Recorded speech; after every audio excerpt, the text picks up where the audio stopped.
सुप्रभात मेरे प्यारे बच्चों। अभी तक का ये मेरा चौथा वीडियो है।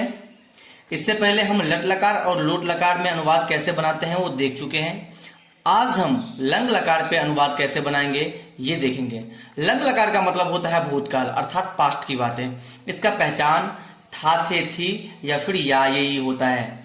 ध्यान दें, इससे पहले जो हम आपको सूत्र बताते थे उस सूत्र में डायरेक्ट उस सूत्र पे हम कोई भी धातु रूप को जो लिखते थे तो वो नॉर्मल लिखा जाता था, लेकिन अब जो हम इसमें धातु लिखेंगे उसमें हम और लगा के बनाएंगे। जैसे देखिए, एक सूत्र है मेरा तो, ताम, अन, अह, तम, तो, अम, आव, आम। इसे अगर हम किसी सूत्र पे किसी धातु को लगा के लिखेंगे तो देखिए, जैसे हंस धातु है तो हम प्रथम पुरुष में क्या लिख रहे हैं, ओहसत, ओहस्ताम, ओहसन।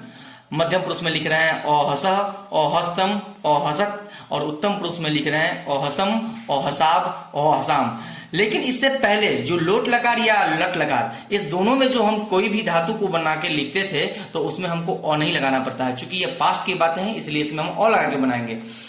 सभी पहले जितने भी हमारे वीडियो थे उन सब में हमने बताया था कि प्रथम पुरुष में केवल नाम आएंगे या फिर कोई भी सर्वनाम शब्द आएंगे, मध्यम पुरुष में त्वम, युवाम, यूयम आएंगे, उत्तम पुरुष में अहम, अवाम और वयम आएंगे।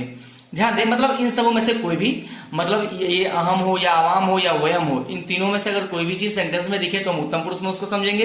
त्वम, युवाम, यूयम, इन तीनों में से कोई भी चीज अगर हम देखेंगे सेंटेंस में तो उसे मध्यम पुरुष में, और फिर नाम कोई भी या फिर कोई भी सर्वनाम शब्द अगर इसको देखेंगे तो क्या समझेंगे, बात बनाते हैं उसको। चलिए इसे हम एक पहला वीडियो के एग्जाम्पल के अनुसार से देख रहे हैं। जैसे यहाँ पे है राम पटना गया। क्या है? राम पटना गया।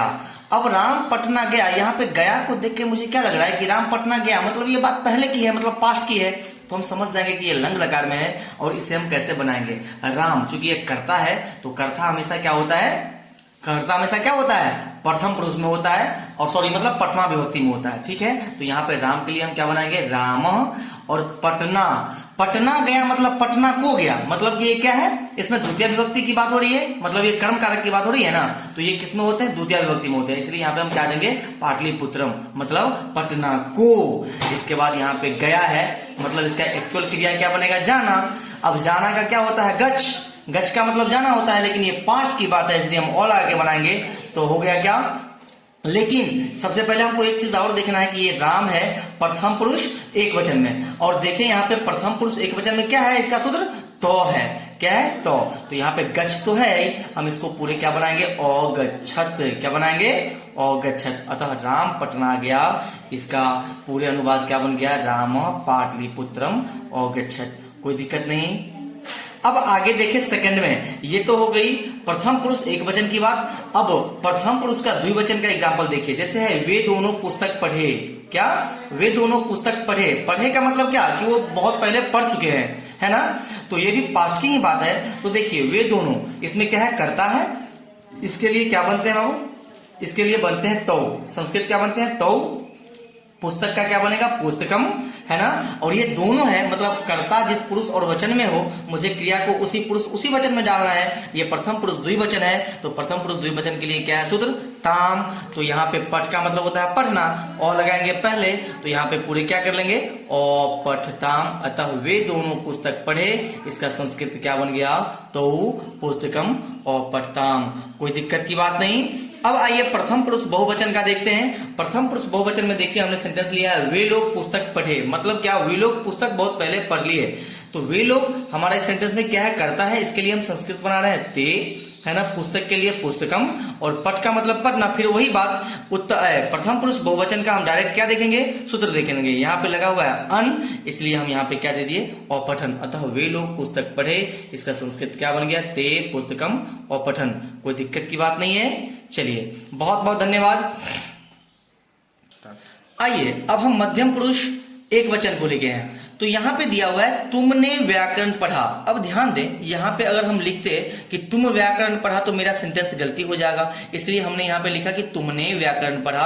आपको इसको देख के चिंतित नहीं होना है। ये क्या है, तुमने, मतलब क्या, हम लोग पढ़ते हैं कि कर्ता कारक में कौन सी विभक्ति होती है, प्रथमा विभक्ति होती है। जैसे हम लोग कहते हैं क्या कि राम आम खाता है, तो मतलब क्या, राम ने, कौन, राम ने, तो उसमें भी क्या होती है, प्रथमा विभक्ति। तो यहाँ पे हम क्या करें, तुमने, मतलब इसमें भी प्रथमा विभक्ति की बात होगी। इसलिए तुमने का डायरेक्ट ये क्या बन जाएगा, त्वम। संस्कृत क्या बनेगा, त्वम। अब हम इसको जाने किसके रूप में, मध्यम पुरुष एक वचन के रूप में। व्याकरण का क्या हो जाएगा, व्याकरणम, और पढ़ना का फिर वही बात पठ, लेकिन मध्यम पुरुष एक वचन में देखिए आपका सूत्र क्या कह रहा है, अह कह रहा है ना, तो हम पठ धातु पे आएंगे डायरेक्ट, इसके लिए क्या बनाएंगे, अ लगा के, औ पठ, कोई दिक्कत नहीं। चलिए अब इसके द्विवचन पे आते हैं हम। द्विवचन, मध्यम पुरुष द्विवचन, यहाँ पे क्या है, तुम दोनों। तुम दोनों को देखने से मेरा ये क्या लग रहा है कि कर्ता मेरा क्या है, द्विवचन में है ना। तो यहाँ पे देखिए तुम दोनों ने व्याकरण पढ़ा। अब तुम दोनों के लिए मेरा संस्कृत क्या बनेगा, युवाम, व्याकरण के लिए व्याकरणम, और मेरा कर्ता है मध्यम पुरुष द्विवचन, क्रिया को मुझे मध्यम पुरुष द्विवचन के अनुसार लाना है। तो यहाँ पे क्या है सूत्र, तम, तो यहाँ पे क्या लगा दिया हम, अपठतम, कोई दिक्कत नहीं। चलिए आइए मध्यम पुरुष का हम क्या देखते हैं, बहुवचन देखते हैं। तुम, इसके लिए हम सूत्र, इसके लिए हम सेंटेंस ले रहे हैं, तुम लोग ने व्याकरण पढ़ा। तो अब देखिए तुम लोग, मेरा इसमें क्या है, कर्ता है, कर्ता के लिए तुम लोग। अब इसके लिए हम संस्कृत बनाते हैं युयम, है ना, लेकिन तुम लोग कर्ता के अनुसार ये क्या है, बहुवचन है। तो यहाँ पे हम क्या देंगे, युयम, व्याकरण के लिए व्याकरणम, और मेरा कर्ता जिस पुरुष और वचन में है मुझे क्रिया को उसी पुरुष और उसी वचन में देना है। तो इसके लिए क्या है, यहाँ पे मध्यम पुरुष बहुवचन में तो है, तो इसलिए यहाँ पे हम क्या लगा दिए, देखिए यहाँ पे अपठत, कोई दिक्कत नहीं। चलिए अब आते हैं हम किस पे, उत्तम पुरुष पे। इसको भी हम उदाहरण के तौर पे ही देखेंगे। जैसे पहला उदाहरण मेरा है कि मैंने आम खाया, अर्थात क्या, मैंने क्या मतलब क्या, मैं आम खाया, है ना।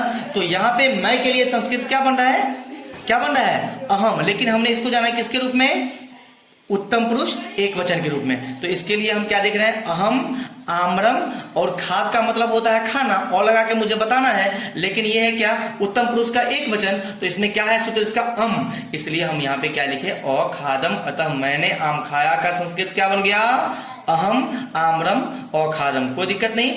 आइए इसके द्विवचन के लिए हम क्या देख रहे हैं, हम दोनों ने आम खाया। अब हम दोनों को देखेंगे क्या, ये क्या है, उत्तम पुरुष द्विवचन। तो अब उत्तम पुरुष द्विवचन के लिए इसके लिए संस्कृत क्या बनेंगे, आवाम, आम्रम, और खाना का क्या होता है, वही बात खाद, और खाद में लगा के बनाएंगे। लेकिन ये अगर उत्तम पुरुष का द्विवचन है तो उत्तम पुरुष का द्विवचन के लिए सूत्र क्या है, आव है। तो हमने यहाँ पे क्या लिखा दिया, अखादाव, कोई दिक्कत नहीं। अतः हम दोनों ने आम खाया का संस्कृत क्या बन गया, आवाम, आम्रम, अखादाव। आगे आइए, अब उत्तम पुरुष के बहुवचन के लिए हम देख रहे हैं एक सेंटेंस, हम लोग ने आम खाया। अब हम लोग ने आम खाया, हम लोग के लिए संस्कृत क्या बनाते हैं, हम वयम, है ना, आम के लिए आम्रम, और फिर वही बात, खाद का मतलब क्या, खाना, और लगा के बनाएंगे, लेकिन उत्तम पुरुष का बहुवचन है मेरा, तो उत्तम पुरुष का बहुवचन का सूत्र क्या कह रहा है, आम, इसलिए हम यहाँ पे क्या दे दिए, अखादाम। अतः हम लोग ने आम खाया का संस्कृत क्या बन गया, वयम, आम्रम, अखादाम, कोई दिक्कत नहीं। आशा करते हैं कि ये जो लंग लकार पे हमने आपको अनुवाद बताया है नॉर्मल, ये आप सीख गए होंगे। अब अगर आपको इसमें भी कोई प्रॉब्लम हो तो फिर आप मेरे कमेंट सेक्शन में लिख सकते हैं, हम फिर अगले वीडियो में इसे आपको क्या कर देंगे, अच्छी तरह से बता देंगे। चलिए बहुत बहुत धन्यवाद, आज के लिए बस इतना तक।